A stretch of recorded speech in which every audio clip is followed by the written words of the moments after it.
Picture this, right now while you're watching this video, there's a town in America where the ground beneath your feet has been literally burning for over 60 years, and it won't stop for another 250. From a museum displaying actual human mummies preserved with arsenic, to a city that legally renamed itself after a game show and never looked back. From Crossroads, where blues legends supposedly made deals with the devil, to facilities where you can legally trip on magic mushrooms under medical supervision. Folks, America isn't just about apple pie and baseball. Buried beneath the surface of this country are towns so bizarre, so jaw-droppingly weird that they sound like fiction. But here's the kicker, they're real, and people actually live there. We're talking about places where the paranormal isn't just folklore.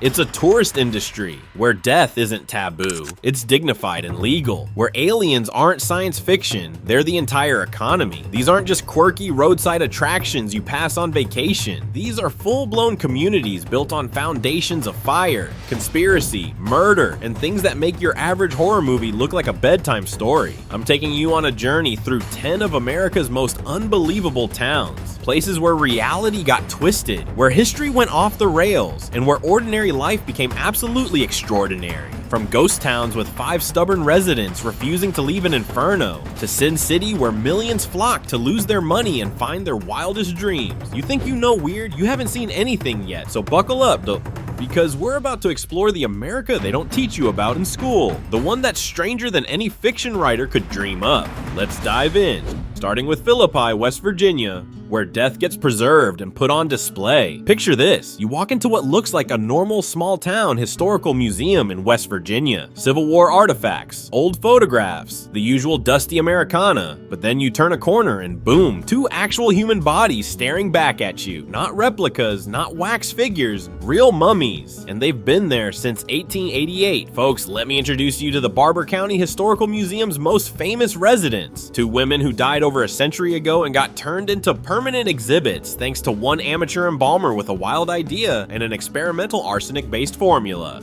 Here's where it gets crazy. These bodies didn't come from some Egyptian tomb or ancient burial ground. They were unclaimed corpses from the Trans-Allegheny Lunatic Asylum. Yeah, that Trans-Allegheny, one of America's most notorious psychiatric hospitals. Graham Hamrick, a guy with 0 formal training but apparently unlimited ambition, got his hands on these bodies and decided to test out his homemade preservation recipe. And you know what? It worked too well, actually. These mummies have survived floods. They've survived multiple relocations. They've outlasted the building they were originally displayed in. While everything around them crumbled and changed, these 2 women just kept on existing, perfectly preserved, unnaturally intact. Now they sit in glass cases next to musket balls and Confederate uniforms, as if that's a totally normal museum combo. Visitors come to learn about the Civil War and leave traumatized by accidental eye contact with century-old corpses. But here's the thing that really gets under your skin. These were real people, women who died in an asylum, forgotten, unclaimed, and instead of a burial, they got turned into a science experiment that became a tourist attraction. Their names? Lost to history.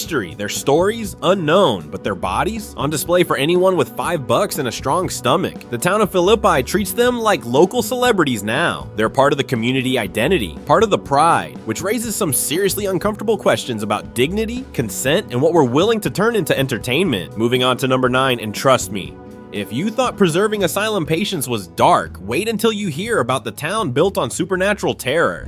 Moving on to number 9, Adams, Tennessee, where a ghost literally got away with murder. Imagine living in a time when the US government, the actual federal government, officially declared that a supernatural entity killed someone. Not suspected, not alleged, officially recognized. That's Adams, Tennessee.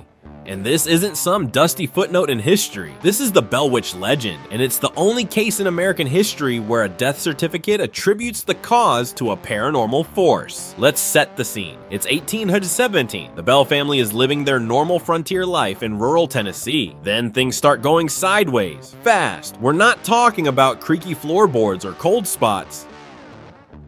The Bell Witch goes full Zico poltergeist activity that would make Hollywood effects teams jealous. physical assaults on family members, prophecies that actually came true, and voices, clear, distinct voices having full conversations with the family. But here's where it crosses from spooky campfire story to legitimate historical terror. The entity fixated on Patriarch John Bell, tormented him relentlessly, and in 1821, John Bell died. The official cause? The Bell Witch. Let that sink in. A government document from the 1820s says a ghost killed this man. Now, you might be thinking, come on, surely there's a rational explanation. Maybe, but here's the kicker. This wasn't some isolated family making wild claims. Neighbors witnessed the activity. Andrew Jackson, yes, that Andrew Jackson, future president of the United States, supposedly visited the Bell farm and noped out after one night, reportedly saying his encounter with the witch was worse than facing the British at New Orleans. Fast forward to today. Adams has turned this nightmare into a business model. The Bell Witch Cave, where the spirit allegedly originated, offers guided tours. There's a reconstructed cabin where you can walk through the family's torment. Tour guides will tell you about the prophecies, the attacks, the death. They'll show you the spot where John Bell took his last breath, and people eat it up. Paranormal investigators camp out there. Ghost hunters bring their equipment. Tourists come hoping for their own supernatural encounter. The town's entire identity is wrapped around this entity that supposedly terrorized a family for 4 years and got away with murder.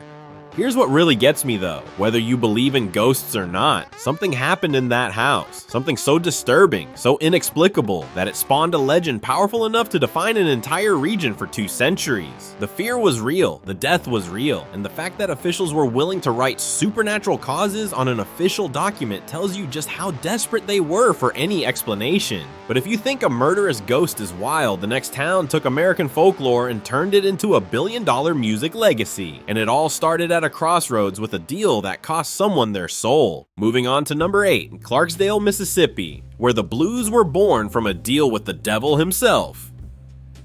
Picture the intersection of 2 dusty highways in the Mississippi Delta, Highway 61 and Highway 49. Nothing special, right? Wrong. According to legend, this exact spot is where one of the greatest guitar players in history sold his soul to Satan in exchange for supernatural musical talent. And folks, the music world has never been the same. Robert Johnson, if you don't know that name, you need to. This man went from being a mediocre guitarist that people literally laughed off stage to becoming a blues virtuoso, seemingly overnight. We're talking about a transformation so dramatic, so impossible, that the only explanation his contemporaries could come up with was demonic intervention. Here's how the legend goes. Young Robert Johnson, frustrated and humiliated by his lack of skill, took his guitar to the Crossroads at midnight. The devil appeared, tuned his guitar, played a few songs, and handed it back. The price? Johnson's immortal soul. The payoff? The ability to play blues guitar like no human before him. And you know what makes this legend stick? The music. Listen to Crossroad Blues. Listen to Hellhound on My Trail. There's something in those recordings that feels otherworldly, dark, haunting, like the notes themselves carry a weight that shouldn't exist. Johnson's guitar work influenced everyone from Eric Clapton to Led Zeppelin. His technique shouldn't have been possible for someone with his limited experience. But here's where it gets darker. Robert Johnson died at 27, poisoned allegedly by a jealous husband. Just like the legend predicted, the devil came to collect. He joins the infamous 27 Club along with Jimi Hendrix, Janis Joplin, and Kurt Cobain. Coincidence? Maybe. But blues musicians don't think so. Today, that Crossroads is a pilgrimage site. Die-hard blues fans travel from across the globe to stand at that intersection. There are guitars mounted as markers, signs commemorating the legend. Musicians bring their instruments and play at midnight, hoping for their own supernatural upgrade. The Delta Blues Museum in Clarksdale treats this folklore as gospel truth, and Clarksdale has leaned into it hard. The town's entire identity revolves around being the birthplace of the blues and the home of the Devil's Crossroads. Blues festivals, juke joints, tours of the legendary intersection. The economy runs on the mythology of one man's alleged demonic transaction. But here's what really haunts me about this story. Whether Robert Johnson actually made a deal or not, something happened to him. His skill leap was real. His influence was undeniable. His early death was tragic and mysterious, and the fact that the Crossroads legend has persisted for nearly a century tells you something about how inexplicable his talent truly was. The town celebrates it, the music world reveres it, and guitarists worldwide still wonder if maybe, just maybe, there's something to that old Crossroads tale. Now, if you think selling your soul for guitar skills is extreme, wait until you hear about the town that gambled its entire identity on a radio show stunt and lost, or won. Honestly, nobody's quite sure anymore. Moving on to number 7, Truth or Consequences, New Mexico. The town that bet its identity on a game show and never looked back. Imagine waking up one day and your entire town has a different name, not because of some historical significance, not because of a natural disaster or political change, but because of a radio game show host who made a dare and your town said, you know what, let's do it. Welcome to Truth or Consequences, New Mexico.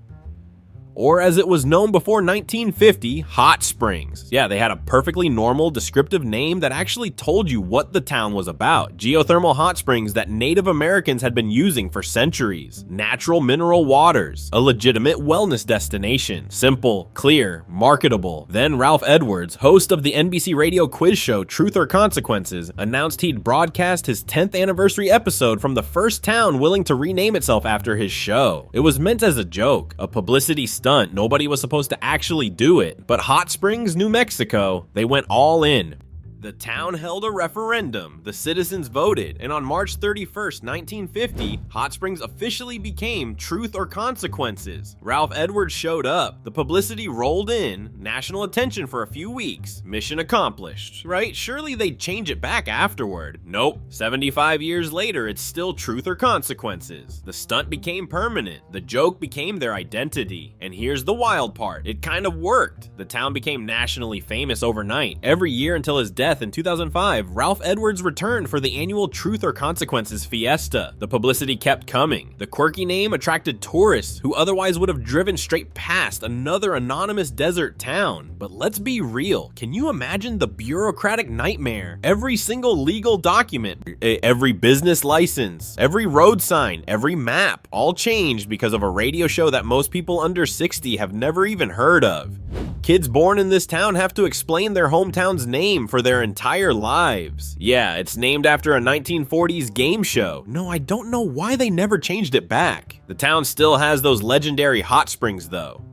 Commercial spas operating today use the same geothermal mineral waters that drew people there in the first place. So tourists come for the healing waters, stay for the bizarre name, and leave with one hell of a story. And recently, the town caught another lucky break. Spaceport America, the world's first purpose-built commercial spaceport, opened up nearby. Now they're not just the game show town, they're the gateway to space tourism. You can take tours of the facility, watch rocket launches. The town that bet everything on a publicity stunt somehow keeps landing on its feet. But here's what really gets me. Truth or Consequences represents something uniquely American. The willingness to gamble everything on a moment of attention, to make a wild, irreversible decision and just commit to it forever. No takebacks, no regrets, just pure stubborn dedication to a choice that probably seemed insane even at the time. Now, if you think permanently changing your town's name is commitment, the next location took commitment to a whole new level. We're talking about people who literally chose to stay in their homes while the ground beneath them burns for decades. Moving on to number 6, Centralia, Pennsylvania, where the earth has been on fire since 1962 and 5 people refuse to leave. Imagine living in a town where smoke rises from cracks in the pavement, where the ground is too hot to touch, where sinkholes can swallow you without warning, where toxic gases seep through your basement floor while you sleep. Now imagine choosing to stay there voluntarily. That's Centralia, and it's not a post-apocalyptic movie set. It's a real place in Pennsylvania where an underground coal fire has been raging non-stop for over 60 years. And it's not slowing down. Scientists estimate this inferno will keep burning for another 250 years. Your great-great-great-grandchildren could visit Centralia, and the ground will still be on fire. Here's how this nightmare started. May 1962, the town decided to burn trash in an abandoned coal mine as part of a landfill cleanup. Standard procedure, right? Except someone didn't realize the mine connected to a massive network of coal seams running beneath the entire town. The fire spread underground, unstoppable, unreachable. At first, nobody panicked. A little smoke here and there, some warm spots in the ground, no big deal. But then things escalated fast. The fire spread to 6 square miles. It reached depths of 300 feet. Temperatures underground hit over 1,000 degrees Fahrenheit. Carbon monoxide started leaking into basements. Steam vents appeared randomly. In 1981, a 12-year-old boy nearly died when a sinkhole opened beneath his feet and he started getting sucked into a toxic superheated pit. His cousin pulled him out just in time. That was the breaking point. The government declared Centralia uninhabitable, condemned the properties, offered buyouts. In 1992, the state seized the town through eminent domain. Route 61, the main highway, buckled and cracked from the heat so badly they had to reroute it. The population went from over 1,000 residents to nearly 0, but 5 people stayed. 5 stubborn souls who refused to leave their homes even as their neighbors fled. Even as the town became a ghost town. Even as the zip code got revoked. They fought the government in court and won the right to live there until they die. Lifelong residency agreements. They can stay, but when they're gone, their homes get demolished. These aren't doomsday preppers or conspiracy theorists. They're regular people who just couldn't let go. Their homes, their memories, their entire lives were rooted in Centralia. So they stayed, living on top of a literal inferno that will outlive them by centuries. And the world noticed. Centralia became a dark tourism destination. Urban explorers, photographers, thrill seekers. They come to walk the abandoned streets, to see the smoke rising from the ground, to feel the heat radiating through the earth. The famous graffiti highway, a section of abandoned Route 61, became covered in vibrant street art. Thousands visited every year until 2020, when they buried it under tons of dirt for safety reasons. But here's the real kicker. Centralia inspired Silent Hill. Yeah, that Silent Hill. The video game and film series about a fog-covered town haunted by nightmarish creatures. The developers based the aesthetic directly on Centralia's abandoned, smoke-filled streets. A real American town became the blueprint for one of horror's most iconic settings. So you've got a fire that won't die for 250 years. 5 residents who refused to leave. An entire town that became a ghost story while people were still living in it. And a legacy that inspired one of the most terrifying fictional universes ever created. If you think clinging to a burning town is dedication, the next place turned tragedy into a business model. We're talking about the house where one of America's most infamous murders happened. And now, you can sleep there, in the actual murder room. Sweet dreams. Moving on to number 5, Fall River, Massachusetts, where you can literally sleep in a murder house and hope the ghosts don't mind. Picture this, August 4th, 1892, a sweltering summer morning in Fall River, Massachusetts. Inside a modest Victorian home, someone takes an axe and brutally murders Andrew Borden and his wife Abby. We're talking 11 blows to Andrew's face, 19 to Abby's skull. Blood everywhere, carnage that shocked the nation. The prime suspect?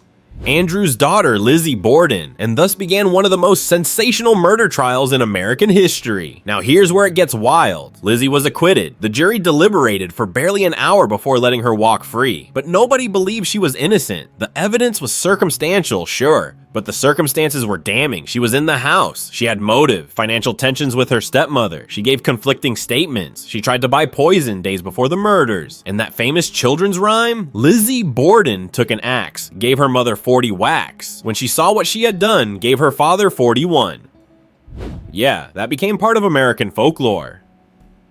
Lizzie lived the rest of her life in Fall River as a social pariah. Neighbors whispered, kids taunted her. She died in 1927, never confessing, never fully exonerated in the court of public opinion. Just this shadow of suspicion following her to the grave. But here's where Fall River said, you know what? Let's monetize this nightmare. The Borden house, the actual crime scene, is now a bed and breakfast. You can book a room, sleep in the same beds where the victims were found, eat breakfast in the dining room where Andrew's mutilated body was discovered on the sofa. The murder weapons? Replica axes on display. Crime scene photos on the walls. Every gruesome detail preserved and packaged as entertainment. And people are booking months in advance. Ghost hunters, true crime fanatics, couples looking for a unique romantic getaway, because apparently nothing says romance like sleeping where someone got their skull caved in with an axe. The museum offers historic tours during the day, but the real money? Overnight stays. They've leaned into the haunted reputation hard. Guests report paranormal activity, footsteps, voices, apparitions of a woman in Victorian dress. Whether it's Lizzie, Abby, or just the power of suggestion mixed with creaky old floorboards, people eat it up. Fall River built an entire cottage industry around this tragedy. Lizzie Borden themed walking tours, annual true crime conferences, gift shops selling axe-shaped cookies, and I Survived the Borden House t-shirts. The town's tourism board doesn't even try to be subtle about it. Murder sells, but let's be real for a second. 2 people were violently killed in that house. Their final moments were terror and agony, and now their deaths are a novelty, a quirky vacation destination. You can pose for Instagram photos in the room where Abby died. You can giggle nervously while eating breakfast where Andrew's body laid for hours. It raises some seriously uncomfortable questions. At what point does historical preservation become exploitation? When does fascination with true crime cross into ghoulishness? Fall River doesn't care, the tourists keep coming, the money keeps flowing, and Lizzie Borden's legacy, guilty or not, is forever tied to one of America's most macabre tourist attractions. Now, if you think turning a murder house into a bed and breakfast is dark, the next town built its entire economy on something even more bizarre. We're talking about aliens, government conspiracies, and a crash landing that spawned decades of paranoia and profit. Moving on to number 4, Roswell, New Mexico, where a weather balloon became the world's most profitable conspiracy theory, July 1947. A rancher named Mac Brazel discovers debris scattered across his property near Roswell. Strange metallic fragments, unusual materials, something that didn't look like anything he'd seen before. He reports it to the local sheriff. The sheriff calls the nearby Army airfield, and then the military makes the biggest PR blunder in UFO history. They issue a press release stating they've recovered a flying disc. Let that sink in. The United States military, in an official statement, told the world they found a flying saucer. Newspapers ran wild with it. Headlines screamed about alien spacecraft. The public went into a frenzy, and then, less than 24 hours later, the military backtracked. Actually, it was just a weather balloon. Nothing to see here. Move along.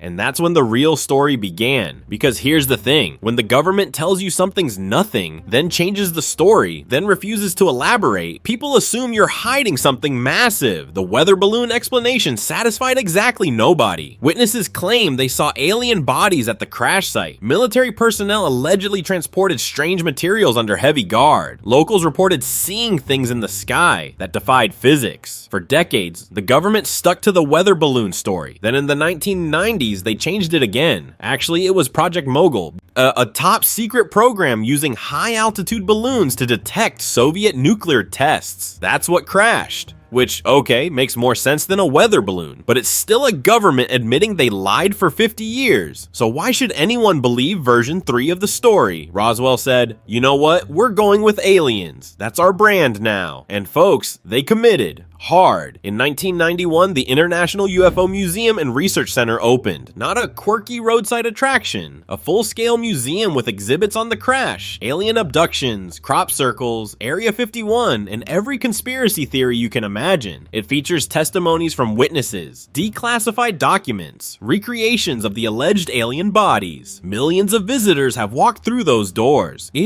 The town hosts annual UFO festivals that draw tens of thousands of people, costume contests, guest speakers, alien-themed everything. The entire city is covered in alien iconography, streetlights shaped like alien heads, businesses with names like Alien Zone and Crashdown Diner. Even the McDonald's is UFO themed. The McDonald's. Roswell's economy runs on extraterrestrial conspiracy. Hotels, restaurants, gift shops, tour companies. All of it feeding off that one incident from 1947. A single event that may or may not have been an alien spacecraft has sustained an entire city's financial ecosystem for over 70 years. And here's what's brilliant about it. It doesn't matter if it was aliens or not. The ambiguity is the product. The mystery is what sells. If the government definitively proved it was just Project Mogul balloons, Roswell's tourism would collapse overnight. But as long as there's doubt, as long as there are unanswered questions, people will keep coming. It's the perfect conspiracy theory. Just enough official weirdness to seem plausible, just enough government stonewalling to fuel suspicion. just enough eyewitness testimony to keep the legend alive, and a town savvy enough to turn public paranoia into a multi-million-dollar industry. Roswell took a crashed object, a botched press release, and decades of government secrecy, and built an empire. They proved that in America, the truth doesn't matter as much as the story, and sometimes the story is worth more than any truth could ever be. But if you think building a city on alien conspiracies is wild, the next place legalized something that most of the country still considers taboo, dangerous, and morally questionable. We're talking about mind-altering substances, licensed facilities, and therapeutic trips that'll make you question reality itself. Moving on to number 3, Bend, Oregon, where tripping on magic mushrooms isn't just legal, it's doctor recommended. Imagine walking into a licensed facility, sitting down with a trained therapist, and being handed psilocybin mushrooms, legally, with insurance coverage. In 2025, this isn't some underground psychedelic experiment or a hippie commune in the woods. This is Bend, Oregon, and it's completely above board. Here's how we got here. In 2020, Oregon voters passed Measure 109, becoming the first state in the nation to legalize psilocybin-assisted therapy, not recreational use, not decriminalization with a wink and a nod. Full legalization for therapeutic purposes under professional supervision, and Bend became ground zero for this psychedelic revolution. Now, facilities like Bendable Therapy and others across the city offer guided psilocybin sessions. You can't just walk in, buy some shrooms, and go trip in the park. There's a process. You meet with facilitators. You discuss your mental health history. They screen you for conditions like anxiety, depression, PTSD, treatment-resistant issues that traditional therapy hasn't touched. Then, if you're approved, you schedule your session.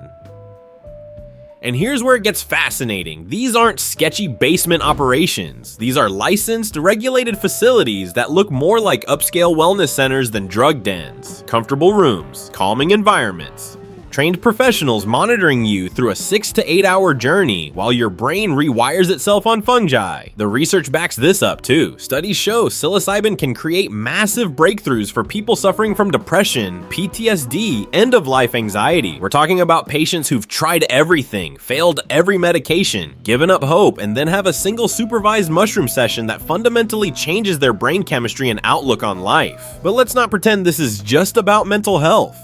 Bend saw an opportunity and grabbed it. The city has become a destination for psychedelic tourism. People fly in from across the country, from states where this would get you arrested, to legally experience something that's been demonized for decades. Hotels are booked, restaurants are thriving. The local economy is riding the mushroom wave, and in 2025, some of these facilities accept private insurance. Read that again. Your health insurance might cover a guided magic mushroom trip. We've gone from just say no to insurance companies footing the bill for psychedelic therapy in one generation. Now here's where the controversy kicks in. Critics are losing their minds. They see Oregon opening Pandora's box, worried about abuse, bad trips, long-term psychological damage, concerned that legitimizing psychedelics will lead to recreational legalization and societal collapse. The usual moral panic playbook. But Bend isn't backing down. The regulations are strict. The oversight is intense. The facilitators are trained extensively. This isn't Woodstock.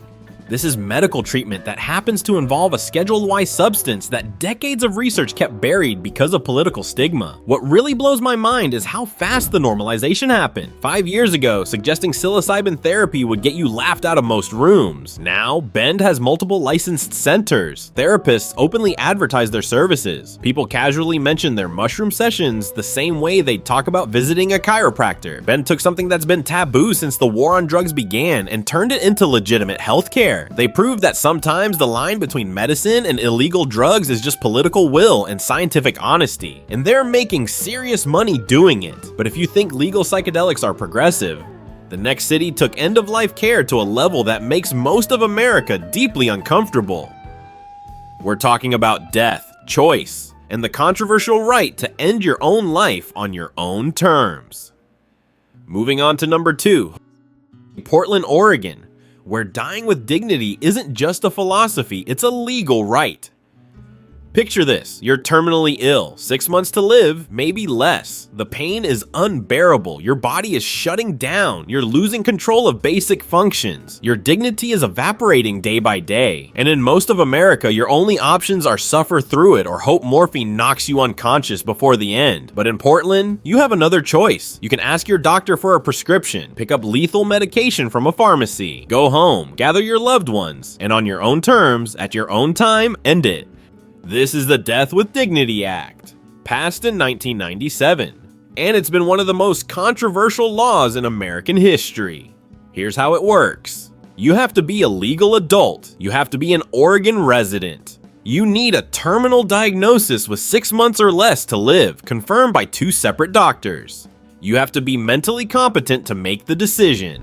You have to request it verbally twice with a 15-day waiting period between requests. Then you make a written request. Then and only then can a doctor prescribe the medication.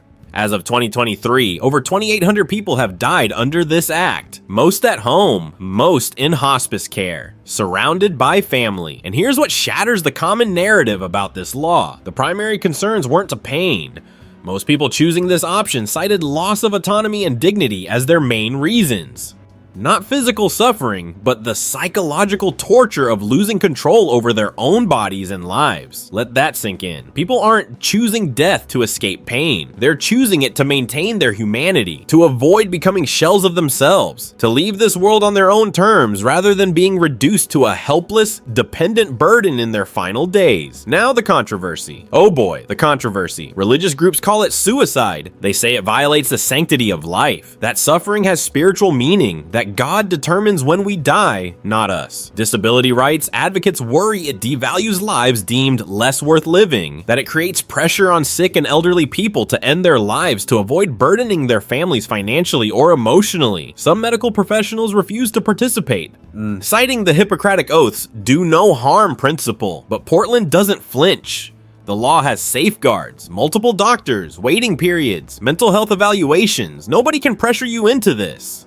Nobody can administer the medication for you. You have to be capable of taking it yourself. And you can change your mind at literally any moment, right up until you swallow the pills. And here's what the data shows. Complications are rare. Regrets are nearly non-existent. The people who choose this path report feeling relief, peace, and gratitude that they had the option. Family members, despite their grief, often express appreciation that their loved ones didn't have to suffer needlessly. Portland has become a destination for this. People move to Oregon specifically to access this law. They establish residency. They go through the process. They die the way they want to die. The city's medical infrastructure has adapted. Hospice programs integrate death with dignity options. Pharmacies stock the medications. Counselors specialize in end-of-life decision support. But here's what really gets me. In most of America, we extend more mercy to our dying pets than to our dying family members. We'll euthanize a suffering dog without hesitation because we recognize it's cruel to prolong agony. But when it's a human being in identical circumstances, suddenly it's murder. It's immoral. It's playing God. Portland looked at that hypocrisy and said no. If someone's dying anyway, if their quality of life is gone, if they're mentally competent and absolutely certain, why force them to suffer? Why make the last chapter of their story one of helpless agony when they could have peace? The law doesn't force anyone to use it. It doesn't encourage death. It simply provides an option. And for thousands of Oregonians, that option has been the difference between dying in terror and dying with dignity. Now, if you think legal assisted suicide is as controversial as America gets, you clearly haven't been to our #1 spot, because the next city took every vice, every indulgence, every pleasure that polite society condemns, and built a global empire that makes billions of dollars a year.